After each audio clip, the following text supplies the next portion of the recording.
Buenas, buenas. ¿Cómo les va? ¿Cómo están? Aquí estamos. ¿Quiénes están ahí? ¿Cómo va? Buen día. ¿Cómo les va? Bueno, estamos listos para la clase de cine y psicología. ¿Eh?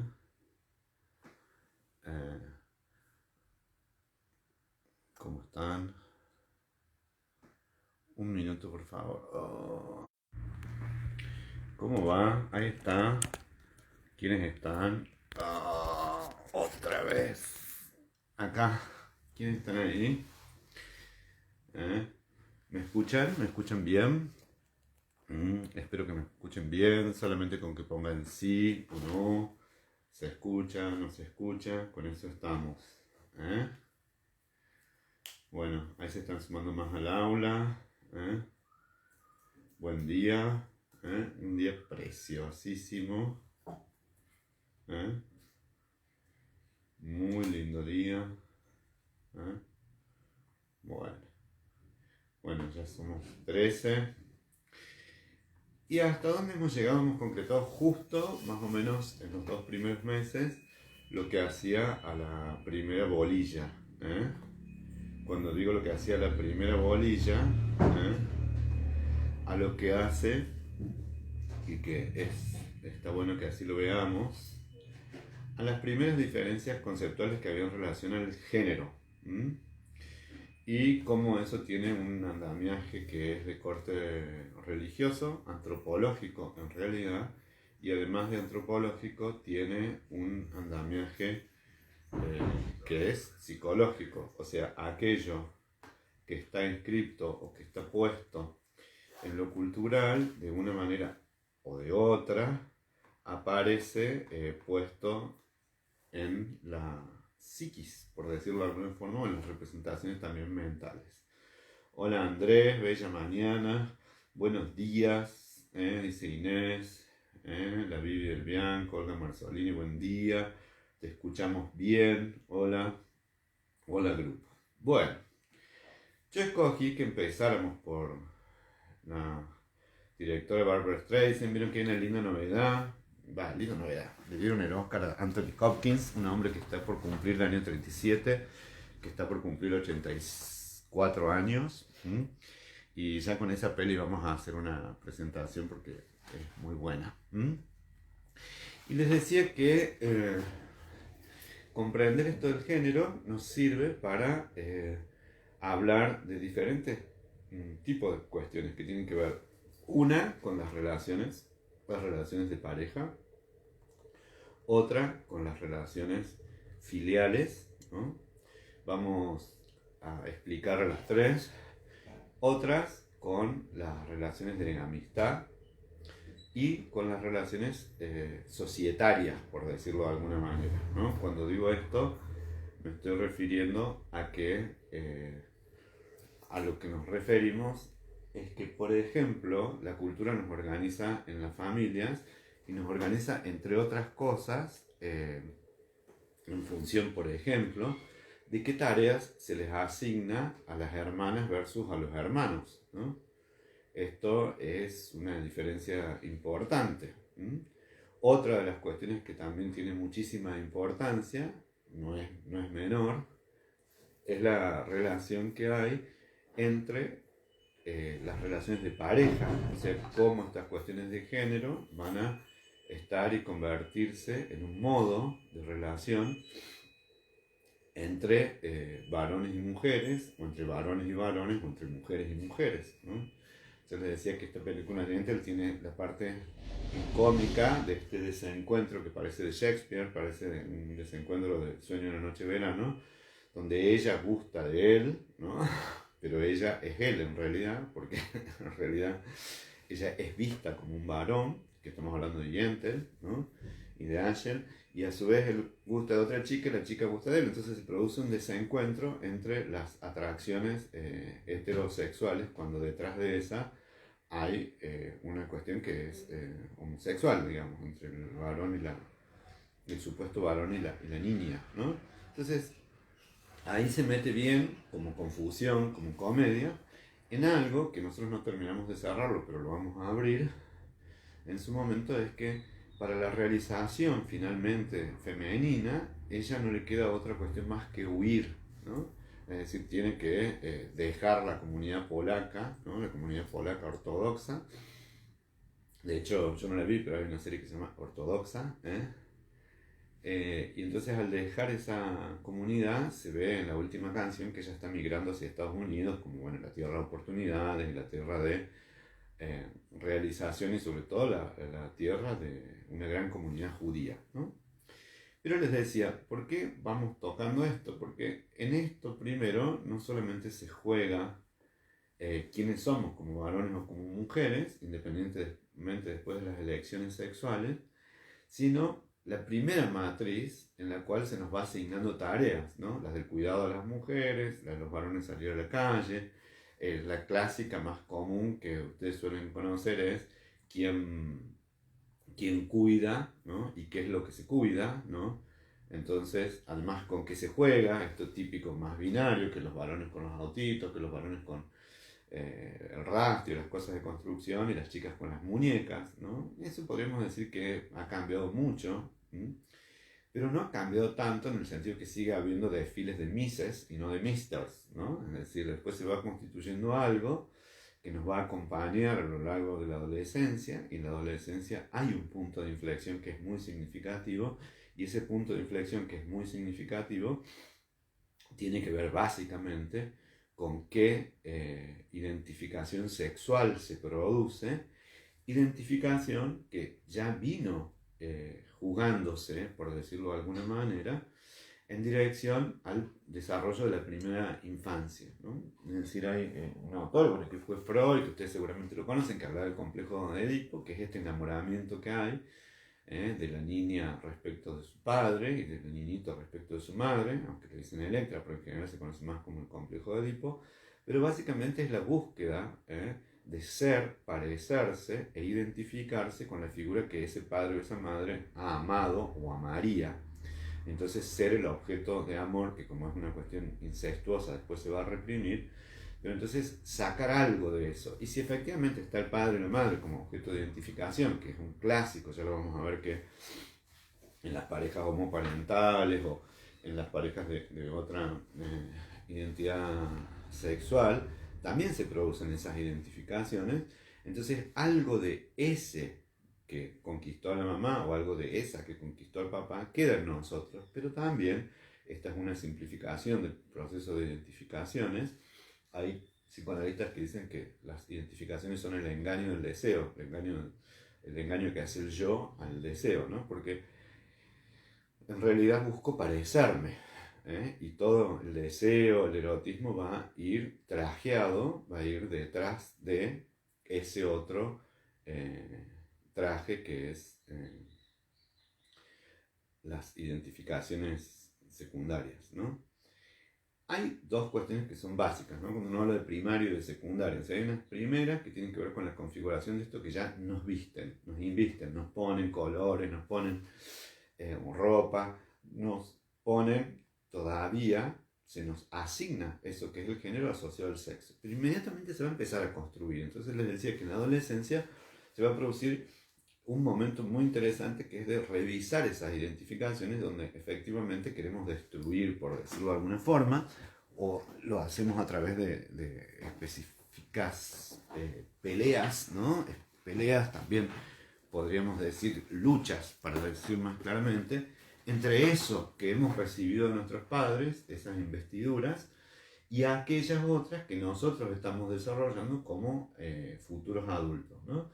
Entonces ahí vienen esos momentos de gran explosión y de gran rechazo a todo lo que tiene que ver con los padres o con las madres, que se identifica como propio, pero a su vez, identificarse como propio, se identifica como algo que fue impuesto o que viene de los padres y no lo reconocemos como una cosa distinta. Entonces luchamos en esa diferenciación y hacemos cosas muy distintas, además de otras cosas muy riesgosas, ¿no? Y en ese movimiento, que es un movimiento de una transición muy interesante, muy dolorosa, muy enojosa, muy rebelde, hay que como romper esos cascarones que en realidad son las formas de identificación y de amores infantiles, ¿no? Es decir, siempre vinculado a la palabra de identidad muy idealizadas, ¿no? Es decir, como figuras majestuosas que venían en la infancia, como figuras perfectas, y que también hay que ver que muchas veces la intensidad, y cuando digo la intensidad también estoy diciendo la enorme fuerza que hay en ese amor, también avecina, muestra, vaticina, que también la crisis de la adolescencia puede ser igualmente intensa, fuerte, para romper de alguna forma un lazo que no se va a romper. Si ha sido un lazo amoroso, lo que se rompe es las identificaciones inmediatas, ¿no? Y que no siempre se hace de manera agresiva hacia los padres. Otras veces es como autoexigencia en los propios adolescentes, donde se incorporan no solamente esas cuestiones que tienen que ver con el papá o la mamá, sino también las exigencias que la cultura pone en relación a eso, cuyos mediadores son los padres, y hay padres más o menos exigentes o tiránicos, porque por ahí uno dice son los mediadores de la cultura. Sí, son los mediadores de la cultura, pero convengamos que como mediadores de la cultura hay mediadores más amorosos y mediadores más tiránicos, hay mediadores más flexibles y hay mediadores más rígidos. Entonces, muchas veces se va a sumar esto a lo que nos está preparando, que de eso se trata finalmente el conflicto en Yentl, es que se promete un encuentros sexuales, se prometen relaciones de carácter exogámica, o sea, fuera de la familia. Y cuando digo que se prometen relaciones exogámicas fuera de la familia, es que vamos a salir con las viejas o las antiguas, porque no vamos a decir viejas estructuras, pero además con un ropaje adulto y con señas de identidad que sean propias, que sean diferentes. Es la ruptura esta que hace Yentl frente al espejo. Bueno, sale con señas propias, con el pelo corto, vestida de varón, etc. ¿Con qué? Con las características más idealizadas del padre, en búsqueda de aquello que ella más quería, que era lo que el padre proporcionaba, que era una nutrición intelectual, que la daba, la sacaba del rol de mujer eh, obediente o de mujer solo dedicada al cuidado, sino que la investía, la daba con características que en esa cultura estaban buscadas y deseadas para el varón, que es la capacidad de cuestionar, la capacidad de conocer. ¿Por qué vimos todo esto? Porque esto después, cuando se pasa esa transición, que en esta película está hecha en una escena, uno va a empezar a actuar la vida amorosa, que es prácticamente la segunda parte de la película, y que además es algo que nosotros ya analizamos, que se llama El espejo tiene dos caras, que lo vimos en el cine diván, que me gustaría saber que pongan ustedes ahí quienes lo vieron. Yo creo que lo vieron varios. En inglés se llama igual, The Mirror Has Two Faces, y ya de nuevo ella juega esto que les digo, parece que ha sido una cosa permanente en ella. Ella vuelve a jugar con esto de las dos caras, ¿no? Con el espejo y las dos caras. No hay metáfora más clara del proceso de, yo no diría finalización nunca, sí diría de consolidación, sí diría de, sí, consolidación o de trabajo central en la adolescencia, que el espejo, por algo los adolescentes están frente al espejo, a cualquier espejo, el espejo que nosotros antes veíamos, el espejito de Me Quién es la más bella, o el espejo el espejo negro, el black mirror, la cámara del celular, las selfies, el mirarse, el Instagram. Fíjense que una diferencia grande entre lo que toman los jóvenes y toman las personas mayores que tienen un contacto más cercano a la informática dentro de las redes sociales, lo que más usan es Facebook. ¿Por qué? Porque tiene mucho escrito.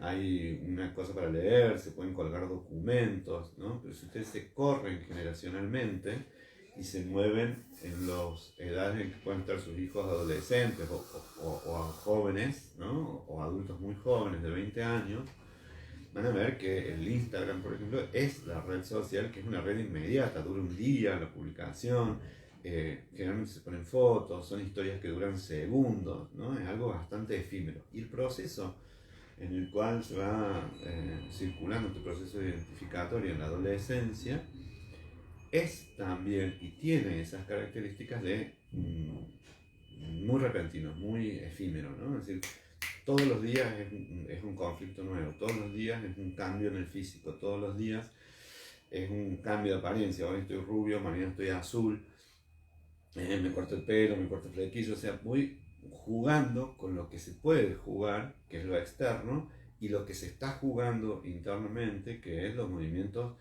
que no solamente son de identificación, sino quién soy, quién me estoy construyendo, en qué proyecto me estoy involucrando, ¿no? En el teatro, en el cine, en la ingeniería, en el negocio de mi papá, en una boutique, bueno, ¿qué se está moviendo? ¿Qué se está moviendo? Y cuando digo que se está moviendo, es que nosotros vemos el epifenómeno, esto que les decía del fenotipo y del genotipo. Nosotros no vemos el interno, no tenemos capacidad de ver los genes, vemos nada, el pelo, la pelada incrementándose, es decir, la barba, o sea, vemos cosas que pueden cambiar. Ahora bien, eso que puede cambiar es una expresión de algo que también está cambiando internamente y que es necesario ese cambio, es prácticamente fundamental, es un eslabón de transición para ser ese que quiero ser o esa que quiero ser. Que por supuesto, y esto hay que decirlo, yo no me canso de decirlo, hay que decirlo muchísimas veces, ese cambio de identidad se da en dos momentos cruciales. Fíjense que no están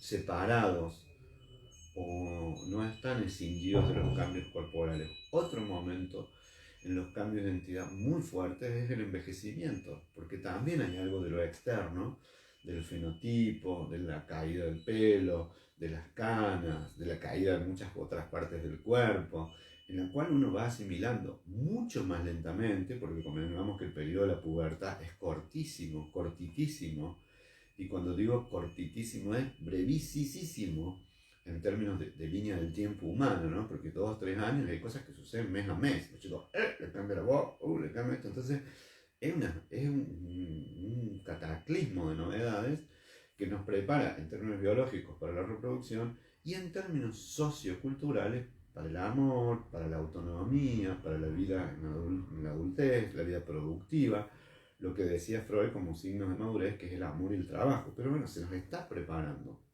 Entonces les decía, ¿por qué es importante lo del género? Porque no se nos prepara como género neutro. Se nos prepara como varón, se nos prepara como mujer en el orden más binario, como se ve en esta peli. Entonces todo lo que estaba fuera de ese orden binario y no encuentra fácilmente un lugar. Por eso es que ese proceso de larga acomodación hacia quienes nosotros somos, aunque es muy rápido en la adolescencia, bueno, va a llevar un tiempo muy grande de transformación cuando además de todos los otros procesos, lo que está en conflicto es eso que me veo y eso que me siento o que soy, y que seguramente no es que se destapa en la adolescencia, sino que ya hay muchísimos, ¿no? En las niñas trans, por ejemplo, indicios de que muy chiquititas ya se sienten mujeres. Y entonces, ¿cómo acompañan los padres o las madres estos procesos? Si los combaten, si los ven como algo defectuoso, si lo ven como algo anormal, si lo ven como algo pecaminoso o lo castigan, el conflicto va a ser terriblemente doloroso, porque no es solo la imposición patriarcal, por decirlo así, como un discurso y binaria de la cultura, sino que los portadores son las figuras de amor. Cuando digo esto, estoy diciendo algo central, o sea, las personas que me aman son justamente las que me están combatiendo, es decir, están ellas mismas poniéndose como portadores de que aquello que yo, entre comillas, elijo, o aquello, entre comillas, que yo soy o siento que soy, Eh, Estaba leyendo el cartel de Norma que dice: mi querido Andrés, te escucho luego, estoy con un nieto. Bueno, disfruta mucho del nieto, Norma, realmente. ¿Eh? Entonces les decía, eso que yo siento que soy o que quiero ser, entonces va de patadas con las figuras que yo amo, que quizás, y ahí viene algo que es muy importante, no me aman incondicionalmente. Eso es un supuesto que siempre cae, sino que me aman a condición de. Entonces hay gente que ha sufrido cosas horrorosas en términos de eh, sus transiciones sexuales o sus identificaciones sexuales. Hay bien dos cosas distintas: transiciones, esto que decía, cambiar el género, o elecciones sexuales más diversas en relación a quién es que quiero, si soy varón y quiero un varón, o soy una mujer y quiero una mujer. Hay personas que tienen que ocultarlo, que no lo dicen porque se sienten que van a perder la condición afectiva, el amor que se les tiene, o al contrario, que temen a un castigo. Y cuando digo que temen a un castigo, es que temen severamente ser maltratados, que temen ser muy castigados, ¿no? No solo socialmente, sino afectados en lo más profundo de su sentimiento, de su estima, ¿no? Desvalorizados, desvalorizadas. Entonces, acá es muy importante la función educativa, la que estamos haciendo acá, ¿no? De despejar esto que no es una enfermedad, de despejar esto que es un cambio cultural, en donde siempre existió. Lo que tiene que ir cambiando, o lo que va cambiando en algunos lugares, en otros no, es la aceptación de este proceso como algo propio de la identidad y no de la salud. No sé si me explico. Ese campo es muy importante. En ningún caso nosotros diríamos que Yentl estaba enferma. No diríamos que estaba enferma, sino que hace una opción. Y hace una opción claramente, que es tomar el disfraz de un hombre, no cambiar el género, porque ella no quiere cambiar el género, no quiere ser varón, quiere los derechos que el varón tiene y que injustamente a la mujer se le niega, ¿no?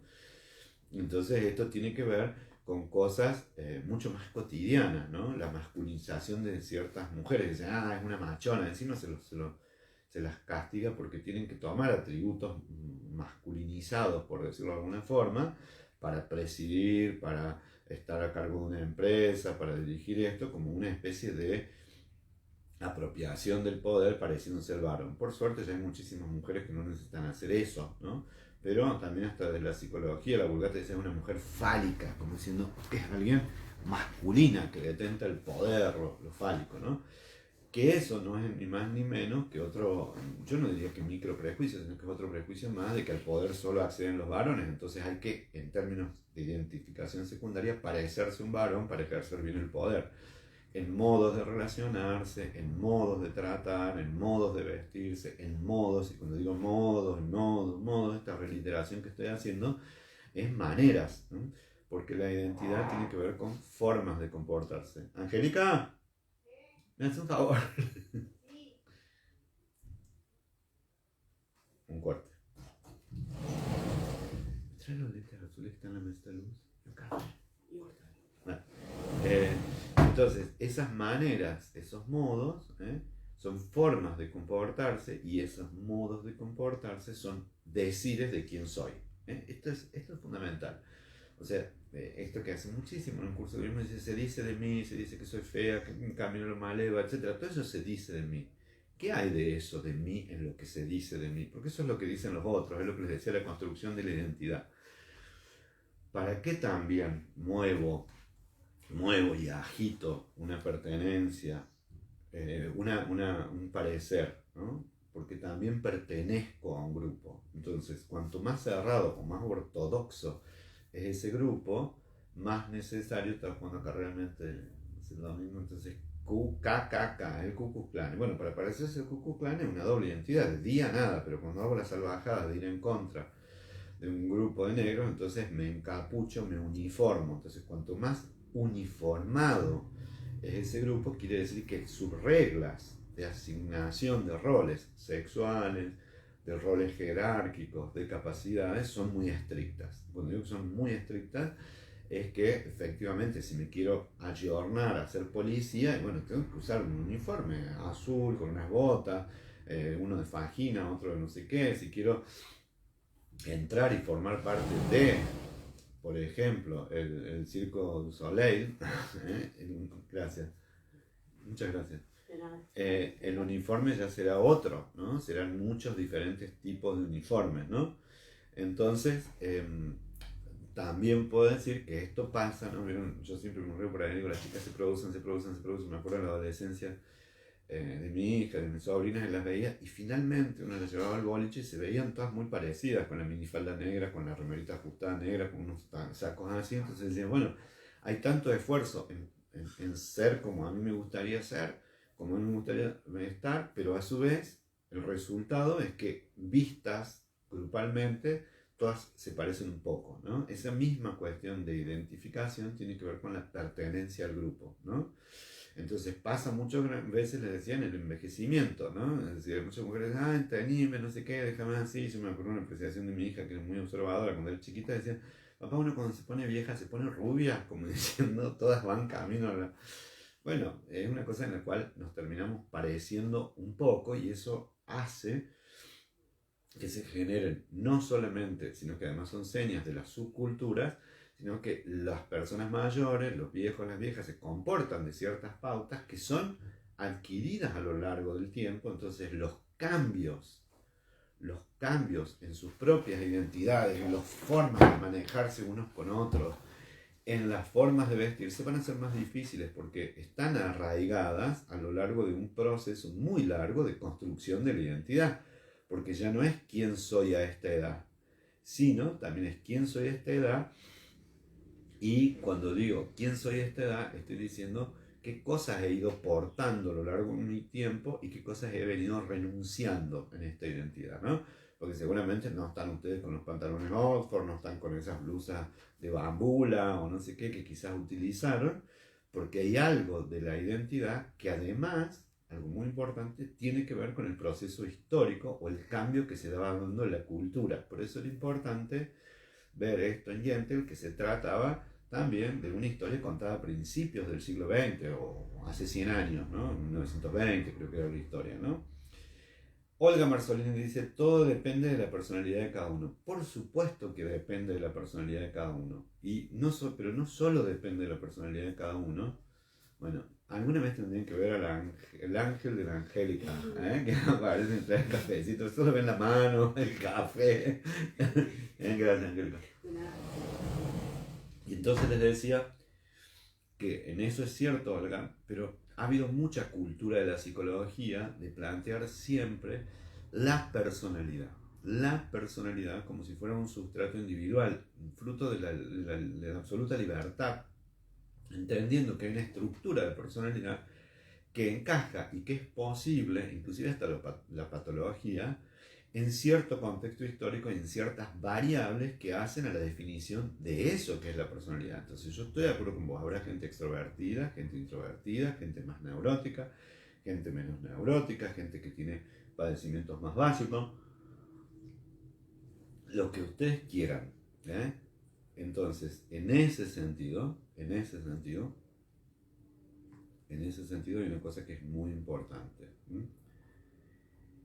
Este cambio que ustedes lo notan como extraño, la otra vez me habían dicho muchas gracias porque ahora estoy entendiendo lo de transgénero, lo de cis, lo de trans, vamos a tener un conversatorio de esto, que les puede parecer extraño por la edad también. Quiero decirles que esta es su época también. Entonces, no solo es que es muy difícil que ustedes desarrollen una personalidad trans en este momento de su vida, no digo que no. Es muy raro, porque muchas de estas cuestiones ya se consolidaron en la juventud. Pero sí, en algún punto es una trans etaria lo que están viendo ustedes, ¿no? Se está dando en estas épocas que las mujeres mayores se parecen cada vez más a las mujeres jóvenes, ¿no? Y antes las mujeres viejitas se parecían viejitas. O sea, yo me acuerdo que mi abuela murió a los 74 años. Yo lo comparo con una mujer de 74 años de hoy. Y es otra, ¿no? Ayer chateaba con una amiga, con la negra Greco, a la que le mandó un saludo. Y se había hecho un retiro de mujeres, etcétera, que estaba con chicas de 20, 25, ella tiene más de 60. Entonces le decía, qué diferentes van a ser nuestras vejeces a las de nuestros padres. Entonces me escribió sabiamente, la mía ya no tiene nada que ver, excepto que las dos somos viejas, ¿eh? Su mamá murió hace años. O sea, habrá cosas en común, pero es tan fuerte los cambios que se producen, las transiciones que se producen culturalmente, que sus vejeces no son ni de cerca las vejeces imaginadas por ustedes, ¿no? En Yentel dice la adopción de género, dice Marínez Largo, hola Marínez, yo sigo haciendo esto y veo la compu y vamos bien, no vamos a lechucear, gracias a Dios, con las transmisiones no se cortó. Dice Marínez Largo, en Yentel la adopción del género fue dada por el amor y la necesidad intelectual. Bueno, es brillante lo que está diciendo Marínez Largo. Hola Irene, ¿cómo estás? Ana María López, ¿cómo andan? Casi te diría, Marines, ¿y por qué yo escogí que empezáramos con esta película? Porque los procesos que tienen que ver hacia dónde va el proceso de identificación infantil, que acá no lo vemos, pero vemos que lo ha hecho, que ha habido un amor fuertísimo hacia el padre. Vemos que hay una adopción de los atributos del padre, no los físicos, sino su amor por el conocimiento, su amor por la religión, su amor por la Torá, su amor por estudiar. Y eso está, y eso nosotros no somos tan lineales. En eso me gustaría que pudiéramos ver. Yo tengo dos hijos, un varón y una mujer. Y bueno, hay muchas cosas en las que se parecen a mí y otras cosas en las que se parecen a su mamá. Y se parecen, y se parecen, y se parecen, y se parecen cruzadamente. Uno en el carácter, otro en la impulsividad, otro en la forma en que se expresa, otro en la forma de estar. Muchas y otras que son absolutamente propias o que son una conjunción de eso o que son un equilibrio, ¿no? Entre algo muy temeroso y algo muy osado, quizás salgan prudentes, ¿no? Entonces, eh, no es una ecuación así tan sencilla, pero eso se da. Entonces, pero si hay algo que mueve al proceso de identificación y al trabajo de la identidad, el amor, eso no hay duda. El amor en las figuras parentales, por supuesto. Muy buen día, amigos, dice Marita Gerbaudo. Hola, hola. Entonces, volviendo al comentario de Ajá, al comentario de Marines Largo, que no la encuentro ahora. Eh, bueno, entonces decía que en Dientel, hoy perdóname, pero no lo encuentro Marines. Hoy empezó a leerlo, pero no terminé de leer, eso me pasa. ¿Eh? Eh, a ver, perdón, no quiero meter la pata.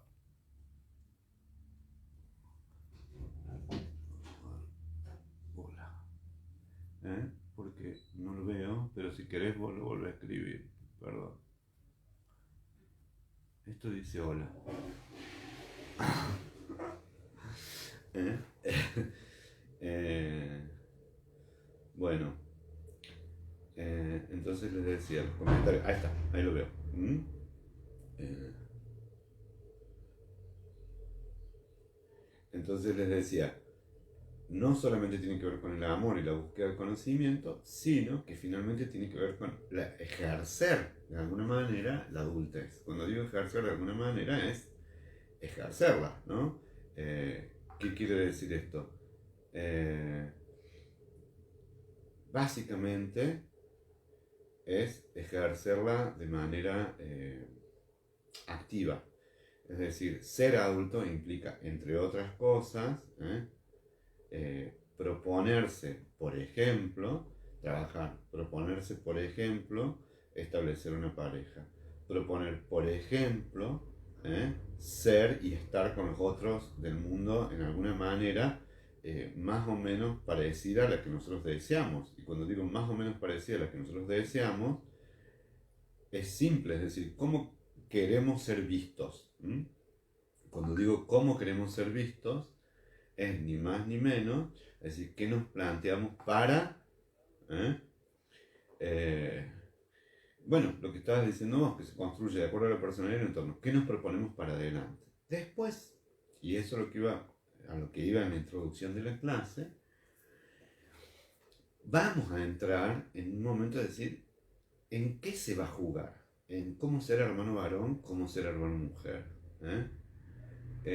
Cómo vivir una relación como esposa o como esposo. Un segundo.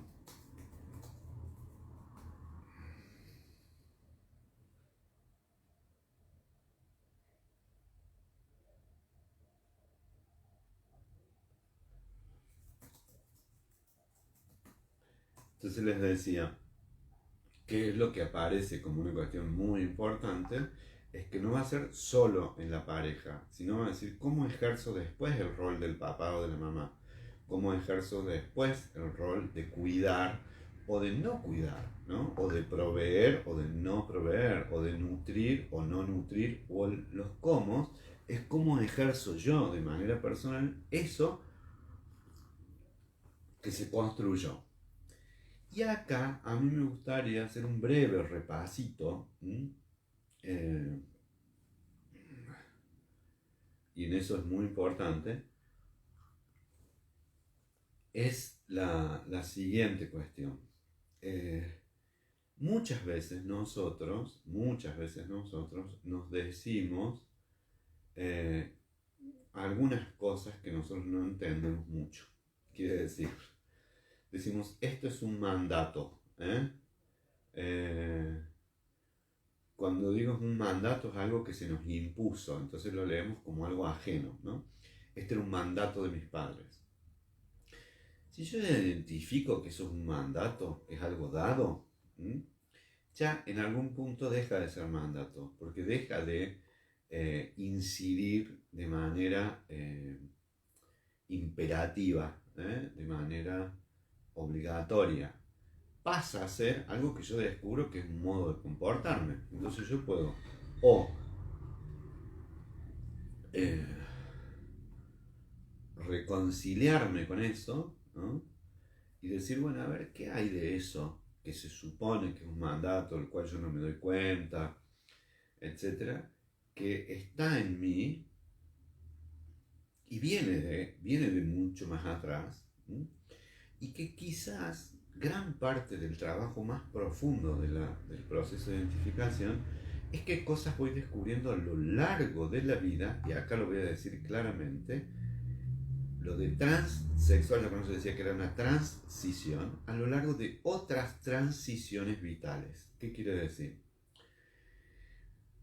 La trayectoria de vida, además de estar interrelacionada con otros, de estar puesta en un contexto, de estar puesta en un contexto histórico, reconoce como puntos de giro muy abruptos que quizás no los puedo ni predecir. Es algo tan terrible como la muerte de un hijo, algo como una pandemia, algo que pasa desde afuera y yo no lo esperaba, y eso va a poner como a prueba mi personalidad, va a poner a prueba mi forma de ser, mi forma de estar en el mundo, ¿no? Pero también es importante decir que no solamente existe eso, sino que va a haber transiciones, que no son codos así, cambios, virajes tan intensos, sino que son movimientos más lentos, como la transición, vuelvo al uso de la palabra, como el pasar, el transatlántico, lo transexual, lo que se transmite, lo que pasa de un lado al otro, ¿no? Entonces esa transición puede que sea, por ejemplo, a la jubilación, ¿no? Entonces cuando digo, es a la transición hacia salir del estado laboral, es un cambio, es un paso de estado, ¿no? Es un modo de estar distinto al anterior, y casi que hay como un punto, no sé si le diría, como intermedio, hasta que se consolida ese cambio. La transición, y yo acá uso mucho lo de las películas que vimos, de Yentl se hace en un periodo de formación. La transición en los jóvenes también en un periodo de formación, y que en eso es muy importante porque, porque es estar entre lo nuevo y lo viejo, ¿no? Esa es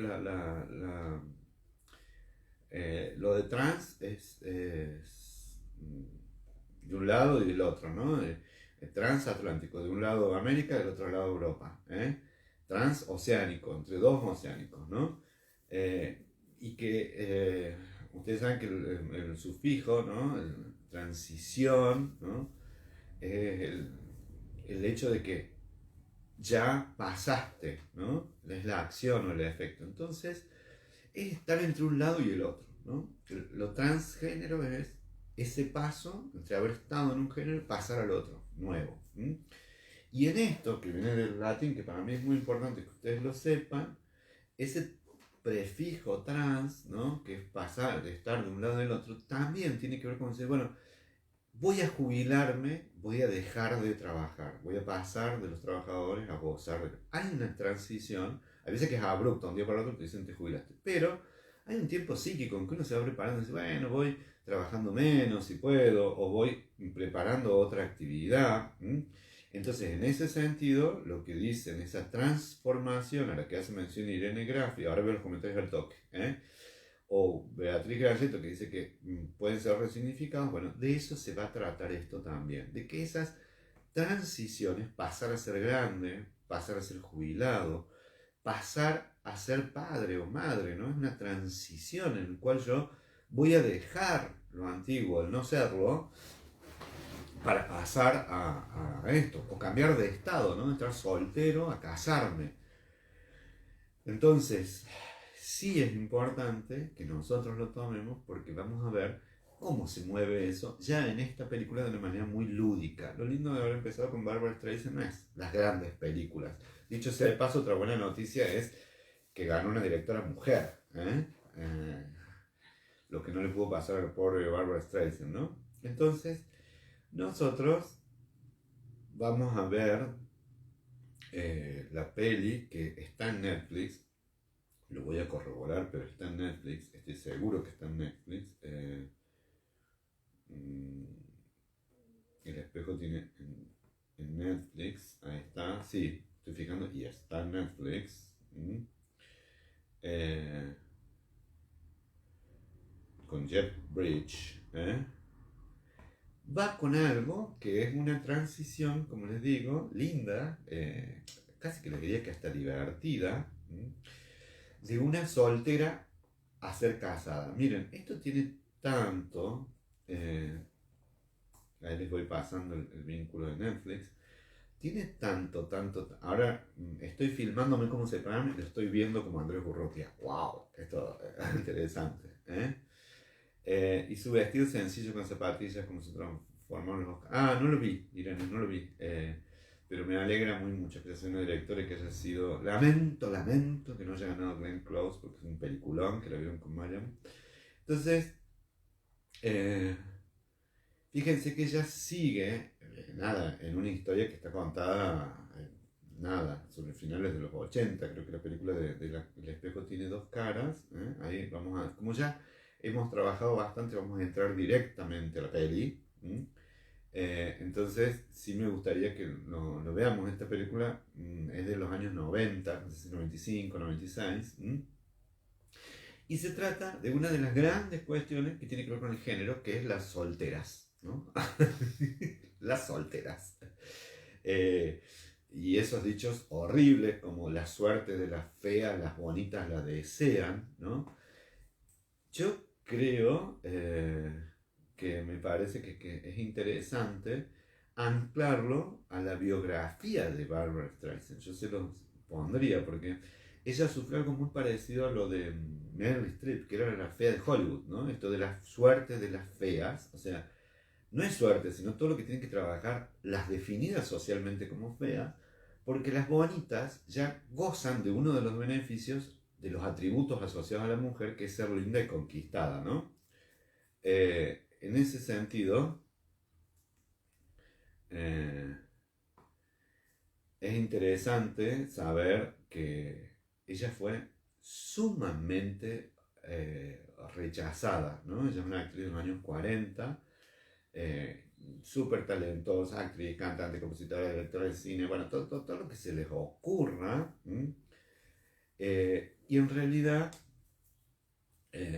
ella cantaba, ¿no? Y bueno, fue en Funny Girl en 1968, ¿no? Que le dio un Oscar como actriz, ¿no? Eh, Después hizo muchas comedias, Hello Dolly, bueno, la típica, de Way We Are, que si ustedes quieren un día podemos ver esa, que te va a encantar, que no es de ella, pero podemos ver la peli con Paul Newman. No, ¿Paul Newman era? Sí. Eh, Ay, no me puedo acordar el nombre de la canción. Sí, The Way We Are. sí, sí. Nuestros años felices se llamaba en español. ¿Eh? Está dirigida por Cindy Pollack. Puede ser que veamos lindo. Con Robert Redford, perdón, con Robert Redford. Si les gusta, nos tomamos un recreíto. ¿Eh? Y vemos esa también. Pero vamos a la que nos convoca, ¿no? Vive el Bianco y dice ja, ja, ja, ja, ja. Y sí, porque eso es un estigma en donde a las mujeres solteras se les plantea como unas incompletas. Muy loco, ¿no? Que una mujer soltera sea una incompleta. Un varón soltero puede ser un buen partido, ¿eh? Hasta que se haga solterón. Porque acá vienen los dos estereotipos más horribles, que son los de género vinculados con la de la edad, ¿no? Y si sos gay, soltero o soltera, peor, ¿no? Entonces, ella, y que me parece que además de haber tenido que demostrar un talento excepcional, excepcionalísimo, en esto que se llama El espejo tiene dos caras, narra, nada más que en la vida de una señora de los años 90, una brillante profesora de literatura, ya la han visto. Díganme si quieren que las comentemos, porque las vamos a comentar desde otro lado, pero quisiera saber que ustedes me digan, feas pero talentosas, claro, ¿viste? Mi abuela tenía ese dicho a flor de boca, no sé si nos veía lindas o feas, y mi abuela se los decía a mis hermanas, lo cual las jodió a las dos, porque había una que era peticita morochita, yo nunca la vi fea, y que la gente era muy cruel porque al lado estaba la otra, que era preciosa, era rubia, de ojos claros, que decía, ay, qué linda la rubia, qué linda la rubia. Entonces mi abuela, miren la locura que hacía, para compensar el desmérito social, o sea, la falta de mirada de la morochita, las consolaba con, yo creo que se los he contado más de una vez, con la suerte de las feas, o sea, de paso confirmaba que mi hermana era fea, las bonitas la desean y la dejaba a la otra en la posición de la envidia. Y las moldeó bastante, les digo, ¿no? Porque la fea tuvo una gran suerte, por decirlo así, profesionalmente brillante, y a la otra le tocó remar más, ¿no? Eh, el viejo solterón sacando cancha a pasear y la mujer igual, sí. Entonces acá, pero fíjense la crueldad que se produce. Fíjense la crueldad porque son como, y han sido muchas veces como los excluidos del margen de la sociedad feliz. No sé si me explico. Donde el destino era casarse, se te pasa el último tren. Yo no sé si lo vamos a hacer hoy, hoy no, porque no nos va a tener tiempo, pero lo vamos a introducir la cantidad de dichos, capaz que lo hagamos en la próxima clase, que están figurados a las dos cuestiones, ¿no? De dichos y refranes de mujeres y mujeres solteras. Por ejemplo, si hay uno asqueroso es que dice a la mujer como a la cabra, eh, soga larga, soga larga. Miren lo que dice, ¿no? Eh, Porque es lindo, y en eso ustedes lo van a ir viendo, que, mm, que a mí me parece muy, muy bonito, ¿no? Es decir, como este es de Pinterest, ¿no? Que ya hay como memes que contraculturalmente dice mi soltería y yo estamos cumpliendo otro lindo mes. Pero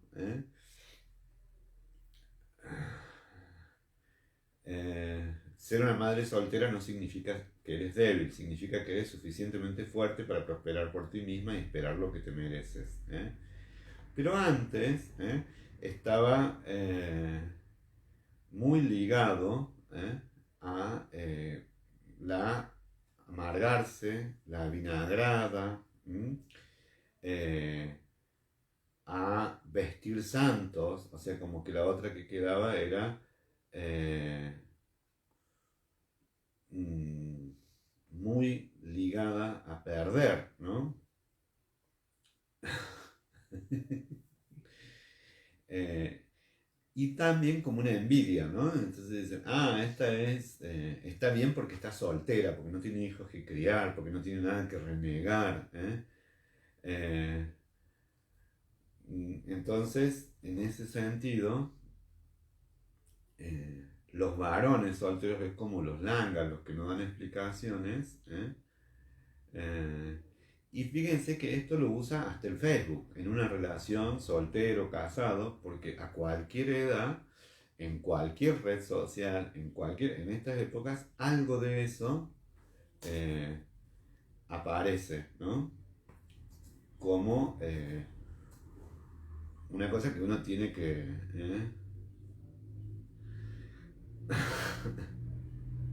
Le voy a leer una que es medio cochinex, pero está buena. Dice, para un pendejo indeciso, mejor soltera y sin compromiso. Si querés que el amor perdure, remató el anciano, vuelen juntos, pero jamás vuelen amarrados, ¿no? Es como que el tema de la soltería produce dos cosas, una especie, agua para el chocolate tal cual, o destinadas a cuidar los padres, no es lo mismo madre soltera que solterona. Eso es muy importante porque se le asigna a uno más, ¿no? Que una cosa es la soltería y otra cosa es la soltería y sin hijos, ¿no? En el sentido de que no cumplió otras de las misiones, que esa de las misiones fundamentales sería la maternidad, ¿no? Entonces, hay un punto ahí. Miren, voy a leer una. Ah, eh, que son terribles. Eh, bueno, muchas, que me parece que están puestas en relación a la vejez, ¿no? Eh, que es como diciendo, bueno, ya te pasó algo,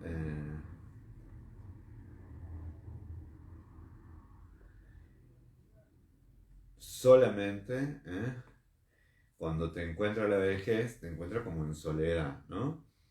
Eh, qué sé yo, con cosas horribles, ¿no? Vejez y mala salud reflejan las faltas de la juventud, ¿no? Como vejez y mala salud reflejan las faltas de la juventud, ¿no? Eh, bueno, muchísimas, ¿no? Entonces, en ese sentido, esta primera construcción que hay es que la película que nosotros vamos a ver, que es muy sencilla, ¿no? Aparece dividido, miren cómo es de binario, ¿m? Que ella siente todo el tiempo y hace mención a unas lecturas de mucho tiempo, desde el amor cortés, desde las formas de conseguir el amor, en donde ella es una profesora de literatura dedicada a las letras y él un matemático. Ya empezamos con el primer estereotipo, ¿no? Es decir, miren lo invisibilizados que están las mujeres en las áreas de matemática, ¿no? En las áreas de física. Generalmente pensadas para varones porque la educación, no hay estudios que digan así que los varones tienen mejor capacidad matemática, sino que más bien lo que se hace es mayor énfasis en eso en los varones. Díganme ustedes, por ejemplo, que es muy posible que conozcan físicos, matemáticos y ninguna física o matemática, ¿no? Entonces, qué sé yo, de acá al paso le mandamos un saludo a la ex decana del FAMAS, una divina, eh, que en realidad, o la vicedecana, Esther Galina, quien fue la vicedecana, pero bueno, tienen como mucha más visibilidad los astrónomos, los físicos, los matemáticos, cuando hay muchas mujeres en el campo de las matemáticas, y esta que les decía, hay una película que la otra vez se los mencionaba, la de las cuatro mujeres negras, que es muy bonita la película, que hicieron una película que se llama algo así como Figuras Ocultas o Talentos Ocultos, ¿no? En inglés es Hidden Figures, no sé, debe ser talentos ocultos o talentos eh, sin descubrir, y que son cuatro mujeres matemáticas. Acá el primer estereotipo en el que se basa, y encima negras, ¿no? Bueno, en español dice Figuras Ocultas la película. ¿Cómo vino a Argentina? No sé.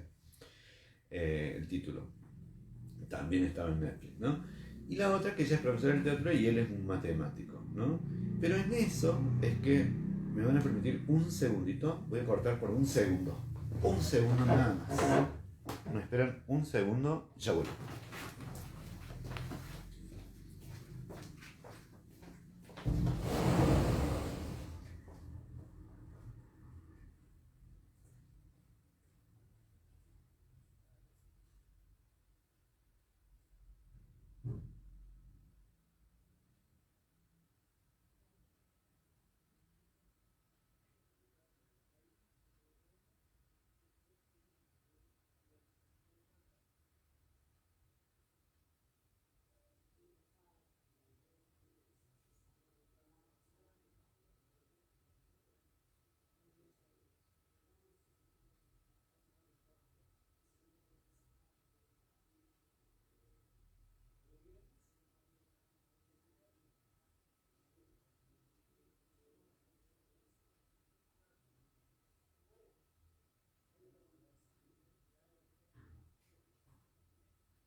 Bueno, acá estamos nuevamente.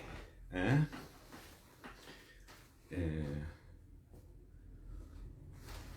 Les decía que primero la invisibilidad y poner a las mujeres del lado de las humanidades, que esa es otra de las cuestiones de género, ¿no? Entonces, cuando les decía que es una de las cuestiones de género más comunes,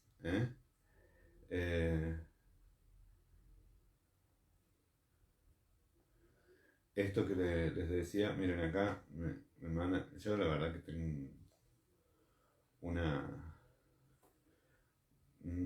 gente maravillosa en esto, el Iñaki que manda cosas para nutrir al conocimiento. Pero les decía que hay algo muy bonito, que es cómo eso que decíamos que es un mandato, en realidad está transformado en estereotipo. ¿Qué quiere decir eso? Que para que nosotros no nos demos cuenta, ese prejuicio toma la forma de una cuestión estereotipada. ¿Qué es lo estereotipada? Lo que está rígido. Entonces, efectivamente, una antigua costumbre que cuidaron a la mamá hasta la muerte, la hija, los varones, la dolce vita, dice la Celes. Es muy cierto.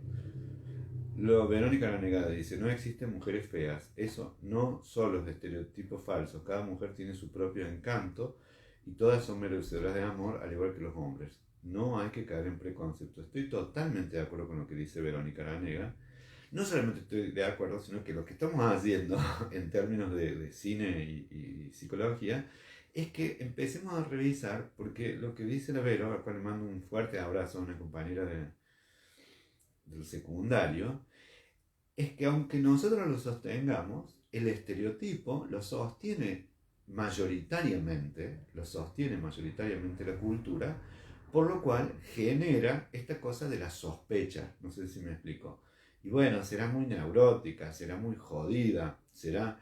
Y la verdad que muchas veces en las relaciones de pareja nos ponemos jodidos, nos ponemos neuróticos, nos ponemos agresivos, nos ponemos pusilánimes, nos ponemos egoístas y estamos dentro de una pareja, ¿no? Pero en general es como que la sospecha tiene que ver con lo estético o con lo neurótico. Y hay algo de cierto, en todo estereotipo hay algo de cierto. Si somos muy difíciles para relacionarnos, va a ser muy difícil que establezcamos pareja. Ahora, no es eso lo que está en tela de juicio, eso sería un orden de juicio racional. Mi hija es doctora en física, dice la Laura Zurro. La lucha de Madame Curie, sí, que está muy buena, después podemos ver la película, ¿no? Entonces les decía, esto que dice la Vero lo comparto absolutamente en el sentido de que la gente le atribuye a la soltería, ¿no?, como una especie de defecto, o se dedicó mucho a los estudios, ¿no?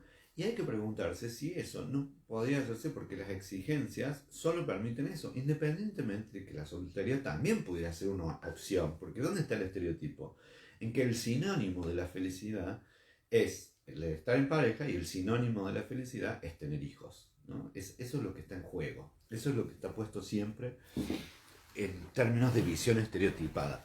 Al punto que la peli como comedia, simplemente como comedia, traza algo que a mí me parece sumamente interesante y que es justo esto que les decía, ¿no? Opa, ahí toqué el trípode. Esto que les decía, que es muy habitual, sumamente habitual, que es que hay algo defectuoso en el desarrollo del soltero o de la soltera, que hay algo de neurótico. ¿Por qué? Porque ese mandato en realidad viene, de acuerdo cuando leíamos lo del Génesis, ¿no? Es decir, y bueno, unidos y reproducidos. Entonces cuando les decía, parte de la comedia, que lo hace muy bien en El espejo tiene dos caras, es comparar también a dos hermanas, ¿no? Una que está feliz, que se está por casar, bla, bla, bla, bla, bla, bla, y otra que tiene el yugo de la gran, casi que le diría, carrera académica, de la enorme capacidad de brillar en lo intelectual como la única salida de realización. Y ojo acá al piojo, que en realidad yo no estoy cuestionando que la realización en la carrera profesional no sea una cosa maravillosa. Ahora bien, muchas veces la gente lee esto como una compensación de la pérdida del destino que sería eh, de la pérdida del destino que sería el matrimonio como institución reguladora de la sexualidad adulta. Esto es muy importante porque por algo, ella habla mucho de lo que es el amor cortés y de lo que son los cuentos de hadas, ¿no? Ella se centra y es como la primera intercambio y deslumbramiento en donde él ve y la va a ver y entonces ella está hablando del amor cortés. ¿Ya? Vean la peli y la próxima empezamos a conversar. Y en donde la hermana le ha hecho la pata que la ha puesto como en un Tinder, ¿no? Como en un, el Tinder es una aplicación donde podemos fatear ahí, ¿no? Es decir, ver fotos y le ponemos ¿cómo es? Un me gusta, ¿no? Entonces, o lo pasamos, ¿no? Es como una vidriera, pero no tenés que moverte de tu casa, ¿eh? Simplemente te viene en el celular y entonces vos también sos visto o vista por los otros, ¿no? Eso no existía en los años 90, entonces la manda como, no sé, como a una página. Lo que antes eran las revistas del corazón, que también tenían, todas las revistas tenían como ofrecimientos en sociedad con otras características, ¿no? Pero esos ofrecimientos en sociedad antes se hacían de una manera no digital, ¿no? Pero no quiere decir que no se hicieran, ¿eh? Entonces, en ese sentido, ¿qué dice Irene? Oh, me encantó el meme de mi soltería. En todas cumplimos un mes juntos. Ser soltero no significa no ser feliz. Además, hay soltería acompañada. Y no todas las relaciones humanas encajan en los moldes preestablecidos. Bueno, estoy de acuerdo con eso, pero en parte es lo que estamos rompiendo nosotros, estereotipos, porque sin ser buchones respecto de la edad, no es exactamente la misma contexto histórico y cultural en los cuales las personas de 50 nos hemos formado que las personas de 70 o de 80, ni que hablar que las chicas de 20 o los muchachos o las muchachas de 30 o 40, ¿no? ¿Por qué? Porque esos estereotipos se vienen aflojando, ¿no? Si hay algo que ha traído, yo digo que las cuestiones culturales no son ni para bien ni para mal, ¿eh? Eh, las cuestiones culturales es las que nos encuentra, ¿eh? Es que en realidad el posmodernismo ha traído muchas cuestiones que son importantísimos verlas, que es el rompimiento de ese modelo hegemónico, patriarcal, edadista, etcétera, pero no es un rompimiento absoluto, sino que yo diría que es un resquebrajamiento, es decir, fisuras, ¿no? Donde esa hegemonía ahora convive con otras perspectivas. Entonces, efectivamente, hay, hay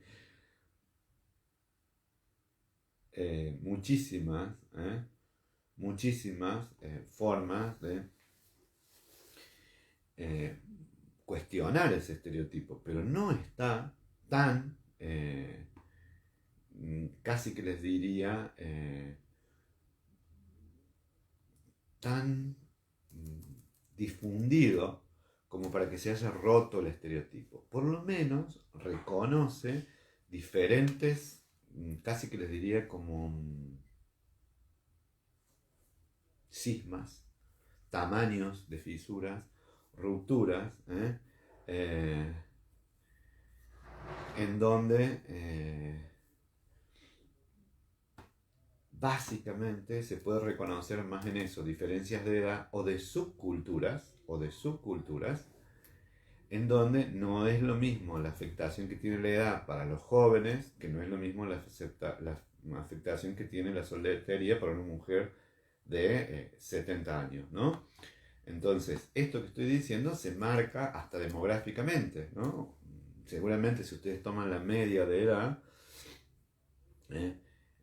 lo que van a encontrar es que, por ejemplo, la media de edad de las mujeres al tener un hijo, en la generación de mi madre eran los 20, casi salían los 18, los 19, los 20 años, 21, y hoy es 26, o sea, ha habido corrimiento, ha habido un corrimiento que es muy interesante respecto de que también algunos de estos atributos, digamos, ya no se los busca como exclusivos y además se han corrido las edades. El ejemplo más común era señora de Urrutia. Mi mamá la conocían como señora de Urrutia.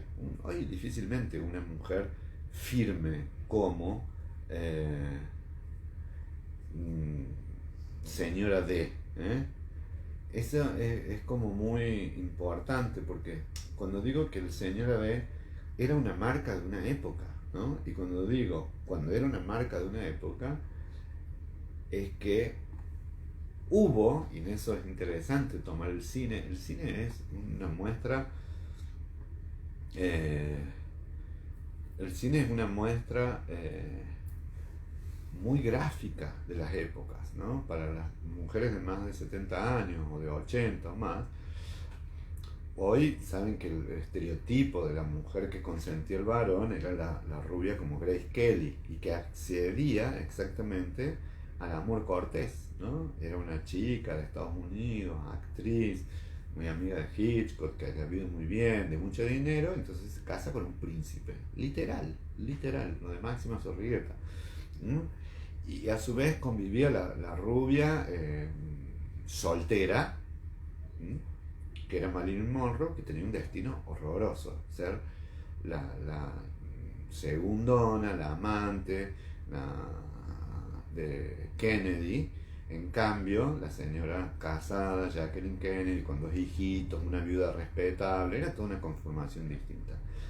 Esto, que tiene 60 años, más de 60 años, no se le hubiera ocurrido a nadie bajar esta línea respecto de Madonna, no sé si me explico, ¿no?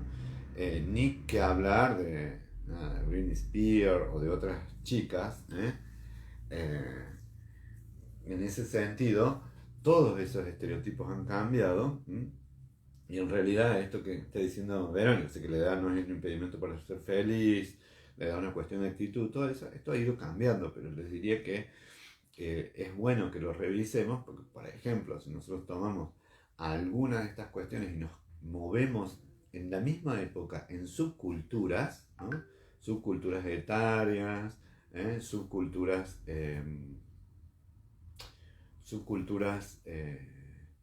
de clase social también, subculturas en realidad de pertenencia a diferentes grupos, vamos a ver que algunos de estos estereotipos existen, ¿no? Ni contarles, en muchos planos de la juventud, también dicen esta mina es fea. También sigue existiendo el estereotipo de que si el varón no es feo, no importa, lo que pasa es que es interesante, no sé si me explico por qué. Porque cuando entramos en el plano de la intimidad, también en la intimidad, o por lo menos en los primeros momentos de la intimidad, se juegan una cantidad de valoraciones que la gente te lo dice. Mira, si sos grande o tenés mi edad, ya es difícil que un hombre te tome en serio. O si sos grande y tenés esto, pasa tal cosa, ¿no? O si sos gorda. Entonces uno dice, esto no debiera existir, ¿no? Entonces es toda una cuestión de actitud, la belleza es interior, sí, más o menos, ¿no?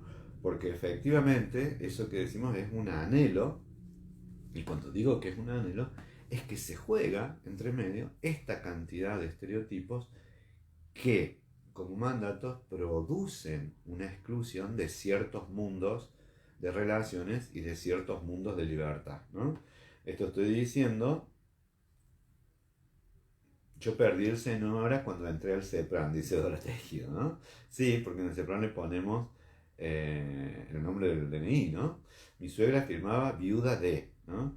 Entonces esto que les digo del género, o sea, obviamente, por suerte, digamos, imagínense, yo no me hubiera imaginado cuando era chico que iba a tener una conversación de este tipo con gente de la edad de mi abuela.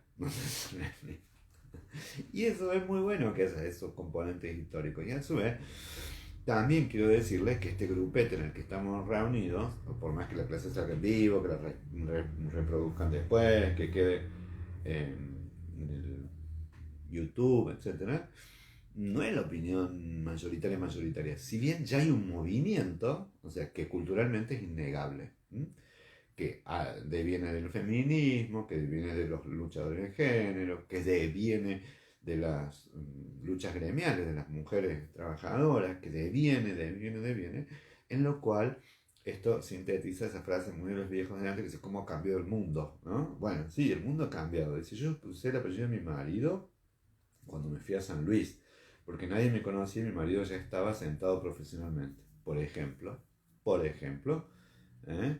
Nidia Bordino Descardino. Eso es lo que dice Nidia Bordino, ¿no?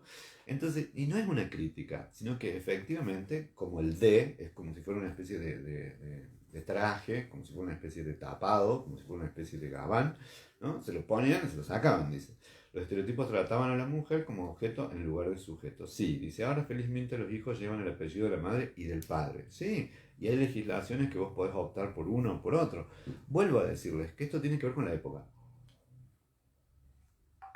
Pero me interesa que en la película nos dediquemos a ver ese pedacito, que no va a ser tan largo, en este estereotipo entre la cuestión de la intelectualidad y la cuestión del afecto. Si hay dos cosas que están puestas en plano, ¿no? Que están puestas ahí, es esta división, ¿no? En donde en el mundo de los afectos son las mujeres y en el mundo de la razón están los varones. Yo no estoy diciendo que yo piense esto, estoy diciendo que es algo que se ve, por decirlo, ¿no? En este mundo tan cruel, uno puede asistir más de una vez, todo el tiempo, más de una vez, a comentarios entre los grupos de varones de secundario que son sexistas, que se comparte pornografía, que se habla en sorna de las mujeres. Lo que sucede es que políticamente es incorrecto que eso se haga en un grupo donde hay mujeres. No sé si me explico, ¿no? Esto que Nidia dice, el nombre del padre es como la marca del linaje de los hijos, en especial de los varones. Bueno, esto que está diciendo Nidia, y que tiene mucho que ver con lo que les digo, es bíblico. Cuando dice, no desearás a la mujer de tu prójimo, es por una cuestión antropológica y biológica, ¿no? La simiente masculina está hecha al macho para que se deje en diferentes semilleros, diferentes úteros, en diferentes lugares. Entonces, la progenie se debe por la asunción del varón de que son hijos propios.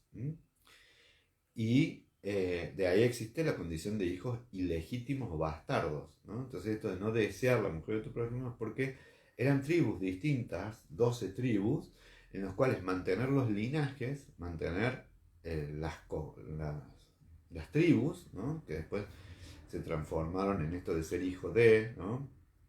Ser hijo del herrero, del ferrero, ser hijo de cierta cofradía que también tiene que ver con el oficio, era la sucesión del padre, ¿no? Esto es muy propio, ¿no? Fíjense que la paradoja que en los pueblos semitas, en los judíos, la pertenencia a la religión es por la certeza de que se es hijo de madre judía, y en los varones es el nombre o el linaje, ¿no? tal, hijo de tal, hijo de tal, hijo de tal, hijo de tal, van mencionando a los varones, ¿no? Y en ese sentido, de hecho, miren, es horrible esto, ¿no? Pero insultos tan popularizados como hijo de perra, o hijo de otra especie, etcétera, están puestos en los hijos de las mujeres, en las que efectivamente son condenadas y son adúlteras porque están cortando una ley que es la certeza o garantía de que el hijo es hijo del varón, ¿de acuerdo? De ese varón que lo ha declarado, que además tenía responsabilidades de proveer dinero y además no solamente responsabilidades de proveer dinero, sino también derechos sucesorios, ¿no? Entonces esta cuestión de la soltería y el casarse no es menor, porque además nosotros sabemos que el casamiento va más allá de la intimidad, ¿no? Va más allá de ser o no ser virgen. Era un contrato que ordenaba, entre otras cosas, la herencia, ¿no? Cosa que ha ido cambiando, ¿no? Antes heredaban solo los primeros, antes solo heredaban los hijos varones, antes solo heredaban los que los padres decidían. Entonces todo esto ha ido tomando a lo largo del derecho romano, de las diferentes legislaciones, del derecho civil hoy, ¿no? En donde hay lo que se conocía como herederos forzosos o herederos no forzosos, y eso convive hoy en términos legislativos. Hay códigos civiles, no los nuestros, nosotros privilegiamos el heredero forzoso, el hijo, la hija, o los sobrinos, o los, bueno, no sé cómo es toda la sucesión, ¿eh? De los cuales debemos dar fe, debemos hacer una declaratoria de herederos, que somos herederos de tal, ¿no? En otros lugares eso no existe, ¿no? No existe lo forzoso, sino que hay una liberalidad absoluta, entonces yo puedo decidir a quién le lego o a quién le heredo. En ese sentido, eh, vuelvo, las cuestiones de género ordenan también la herencia de los solteros, ¿no? Tía, esto vos a quién se lo vas a dejar, ¿no? ¿Y esto para quién es? ¿No? Porque efectivamente en nuestra cultura parece que lo que fuera de la tía, lo que fuera de la tía es de cualquiera de los sobrinos. No es tan así, es de lo que decida la tía. Y en ese sentido, lo que digo cuando decida la tía es que también no está claro qué es lo que puede hacer con su patrimonio. Generalmente no tenían patrimonio antes, ¿no? En principio de 1900, dice. Por suerte vengo de varias generaciones de mujeres libres y felices. Mi bisabuela vivió 100 años y nunca fue señora de ahí. Mi tía abuela se casó y envidió 3 veces y tampoco firmó como viuda de... Bueno, me alegro, pero porque eso es una relación entre las trayectorias de vida interesantes, ¿no? Que ya hay construido un modelo de ser mujer muy diferente al clásico. Hace 20 años cuando entré en ese plan volví a ser Gerbaudo. Mi marido decía que Raquel, tu madre, tenía la culpa porque me había lavado el cerebro. Oh, mirá qué groso esto que dice Marita, ¿no? Eh, Como si tuviéramos la capacidad... Miren, qué loco esto, ¿no? La lectura que pueden hacer los varones, es decir, le lavaron el cerebro, como diciendo... Bueno, hay una a favor de eso, quiere decir que lo anterior estaba sucio. Pero es fuerte, ¿no? Pensar que alguien pueda decir que a alguien al otro le lava el cerebro, cuando en realidad es la apertura a los cambios de la época. Y que en eso, por supuesto que muchas veces las resistencias somos más portadores los varones o las mujeres más machistas, en general casi todo el que adhiera a las posturas más conservadoras. ¿Por qué? Porque nos gusten o no, es algo que en ese sentido es interesante verlo de esa manera, es lo que nos da más poder. Entonces cada uno que tiene más poder acumulado va a resistir más esos cambios. Dice, las mujeres siempre llevamos el apellido de un varón, sea el marido o el padre. En general es así. Susana lo ha sintetizado muy bien. Hay otras sociedades, hay otras sociedades que en realidad dan esa opción de tomar el apellido de la madre, ¿no? Tampoco son muy frecuentes, digamos, esas sociedades, pero esto de que llevamos el apellido de un varón es el orden patriarcal de la sociedad, más allá de que haya mucho trabajo por deconstruir esta cuestión, ¿no? Dice, yo lo hubiera imaginado, dice, tampoco tener conversaciones con mis nietos de igual a igual y de todos los temas hace unos años atrás. Bueno, esa es otra de las rupturas del estereotipo, ¿no? El estereotipo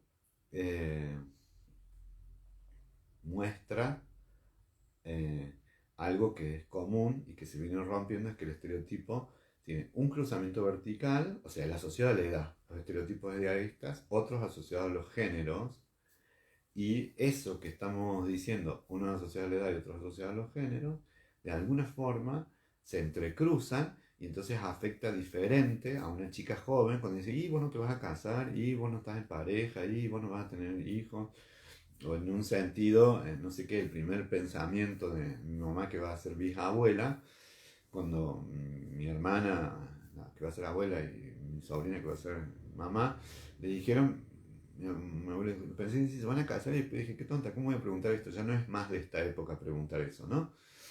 Pero es comprensible que hubiera sido una inquietud de ella, porque está formada en esa época, ¿no? Y que no se le hubiera ocurrido, puede que no se le hubiera ocurrido a su nieta, ¿no? Entonces, efectivamente es interesante que nosotros hagamos la lectura esta entre las generaciones. ¿Por qué? Porque la ruptura de los estereotipos, los cambios en los estereotipos, el movimiento hacia una transformación se da no mágicamente, sino a través de hitos históricos en donde nosotros vemos referentes sociales o culturales que nos dicen algo de la época. Lo que les decía Grace Kelly, Julia Roberts de los 50, en lo cual Julia Roberts de los 50, tiene mi edad, es cabra en el horóscopo chino, tiene 53 años. Ella protagonizó el cuento de la Cenicienta ayornado con Richard Gere, que era mujer bonita y que era una prostituta que deviene en esposa, ¿no? Que sale de la condición de prostituta rica. ¿Por qué? Por bella. Entonces saca la soltería, como la Cenicienta. Entonces este cuento del amor cortés, nos guste más o menos, por suerte se ha derribado en muchas mujeres y en muchos varones, pero no es que el paradigma hegemónico ha cambiado. El paradigma hegemónico no ha cambiado, está cambiando. Eso estoy totalmente de acuerdo. Y está cambiando para ciertas culturas, las occidentales, las culturas postmodernas, pero vayan a países islámicos en donde la religión impera otro tipo de cosas y el ordenamiento no se da. Sino, no se le daría un premio Nobel a Malala, ¿no? El premio Nobel de Malala, se lo voy a decir, eh, el premio Nobel de Malala fue ¿de qué año? De Yousafzai. Miren, es una chiquilla que nació en el 97, ¿sí? Estudiando en el pakistaní, 2012 con 15 años, recibió el premio en el 2014, a los 17 años. Miren lo que estamos hablando, para que reciba la persona más joven en recibir un premio Nobel es pakistaní, es por el activismo a favor de los derechos civiles de las mujeres, ¿no? Es decir, que puedan estudiar, básicamente. Entonces, para que esto esté destacado en esta época, quiere decir que este estereotipo, que este tipo de mirada todavía impera en muchos lugares del mundo y en los casos de la sociedad occidental sobrevive como marginación, sobrevive como forma de excluir, como manera de... ¿3 minutos? Como manera de mostrar una especie de defecto o ironía o bromas que la gente se arroga, ¿no? Lo fundamental es darse cuenta que los estereotipos se pueden romper y es difícil cortar con los modelos preestablecidos, pero no es imposible. Es necesario cuando nos atan o causan daño hacer consciente la posibilidad de transformarlos. Totalmente de acuerdo con Verónica. Dice, peor son la mayoría de los estadounidenses que usan siempre el apellido de sus maridos. Sí. Me doy cuenta que soy machista y me gusta que mis hijos varones tengan los hijos de su apellido. Bueno, yo siempre con mis hijos y nietos hablamos de igual a igual. Bueno, ya me parece que es hora de que cerremos, 1 horita y media. Vayan viendo esta peli, es divertida, si ya la vieron, vuelvan a verla, es graciosa. En la próxima la vamos a usar como una película puente, para hablar con cierta ligereza, por decirlo así, en un tono liviano de comedia, de estos temas que a veces son tan duros. ¿Estamos? Ha sido un placer, muchísimas gracias, muchísimas gracias, y nos estamos viendo hoy en el Buenas noches, Cepram. Besos, que lo pasen bien. Ha sido un placer tener la clase con ustedes. Muchas, muchas gracias. Acá les escribe Andrés Urrutia. Muchas gracias. Chao Guille, chao a todos. Nos vemos. Nos vemos. Un abrazo. Chao, chao, chao. Que la pasen bien. ¿Eh? Marian. Bueno. Chao, chao Inés. Excelente jornada. Gracias Vero por tu participación. Nilda, a todas las que no saludé. Inés. Muchas gracias a ustedes. Vayan viendo el espejo tiene dos caras. Ya cambiamos de peli. Abrazos.